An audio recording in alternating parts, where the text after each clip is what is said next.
और वो खबर यह है, अब मैं आपको हिंदुओं के सहिष्णुता का परिचय देने जा रहा हूं। बीते दिनों में रिलीज हुई फिल्म आदि पुरुष के कुछ डायलॉग्स और ट्रीटमेंट से देश में नाराजगी है, वो बेहुदे हैं ऐसा कहा जा रहा है। इसके तहत इलाहाबाद हाई कोर्ट में इस फिल्म को बैन करने के लिए याचिकाएं दायर कर दी गई। सुनवाई करते हुए कोर्ट ने जो कहा, आज आपको उसे जरूर सुनना चाहिए और समझना चाहिए, इसलिए रिकॉर्ड का बटन ऑन करिए।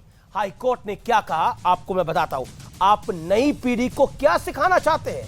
कोर्ट ने कहा कि आप लोग धार्मिक ग्रंथों को बख्श दीजिए, किसी भी धर्म के बारे में गलत तरह से मत दिखाइए। कोर्ट ने जो सबसे बड़ी और महत्वपूर्ण टिप्पणी करी वो बहुत जरूरी है। अगर कुरान पर डॉक्यूमेंट्री बनाते तो फिर देखते क्या होता।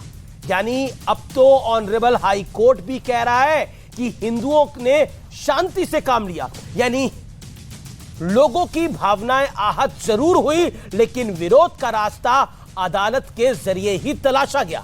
सड़क पर ना कोई हंगामा हुआ, ना ही हिंसा का तांडव हुआ, ना ही गर्दन कटने के नारे लगे।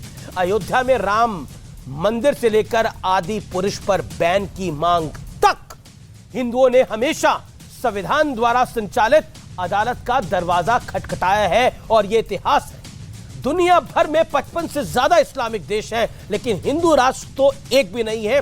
सिर्फ भारत में हिंदू बहुसंख्यक है। इसके बावजूद हिंदू सहिष्णुता की मिसाल है, क्योंकि हमने वो दौर भी देखा है जब नुपुर शर्मा के एक बयान से उनका सार्वजनिक जीवन छीन लिया गया। उदयपुर में कन्हैयालाल साहू से उसकी गर्दन छिन गई, कोल्हापुर में उमेश कोले की जिंदगी छिन गई, गर्दनें कट गई। और यहां मैं साफ कर दूं कि मैं नुपुर शर्मा के बयान का कतई समर्थक नहीं हूं, लेकिन मेरा सवाल यह है कि अगर उनके बयान से किसी की भावनाएं आहत हुई थी तो पुलिस और अदालतें तब भी थी, आज भी है। लेकिन तब क्या हुआ था यह पूरे देश ने देखा है। लेकिन क्या सहिष्णु होने की जिम्मेदारी किसी एक ही की है, सभी की नहीं है? मुंबई में एक सोसाइटी की खबर बड़ी वायरल हो रही है, जहां बेसमेंट में कुर्बानी के लिए लाए गए 60 बकरों को रखा गया था। यह 2 बकरों की कहानी नहीं है, 60 की कहानी है। गैर मुस्लिमों ने इसका विरोध किया, लेकिन उनकी सुनी नहीं गई। इस सोसाइटी में मुस्लिम परिवारों की संख्या ज्यादा है, बहुसंख्यक है।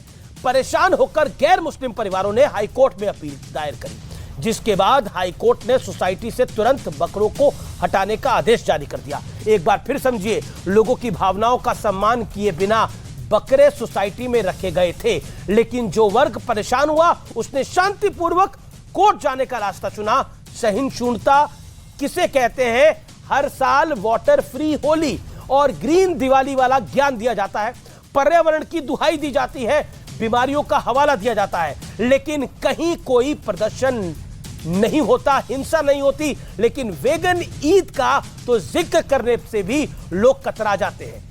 हिंदुओं की सहिष्णुता का उदाहरण यह भी है कि हम दशकों से क्रूर मुगलों और आक्रांताओं के नाम पर सड़कों के नाम झेल रहे हैं, कहीं कोई विरोध नहीं हुआ, हंगामा नहीं हुआ। हालांकि सुकून की बात यह है कि दिल्ली को औरंगजेब के नाम से हमेशा के लिए मुक्ति जरूर मिल गई, क्योंकि औरंगजेब रोड अब जहां डॉक्टर एपीजे अब्दुल कलाम की रोड है वो हो गया।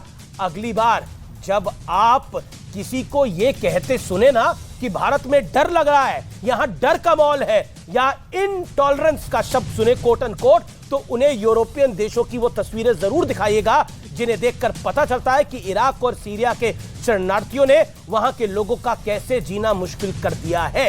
इस संवाद का निचोड़ यह है कि देश के बहुसंख्यक हिंदू बड़े भाई की तरह सहिष्णुता के साथ रहते आए हैं, लेकिन एजेंडे के तहत बीते 9 साल से देश में इनटॉलरेंस की कहानी रची गई, जो कि सत्य और तथ्य से बिल्कुल विपरीत है। और इस विपरीत सत्य को आपके समक्ष लाना बेहद जरूरी है।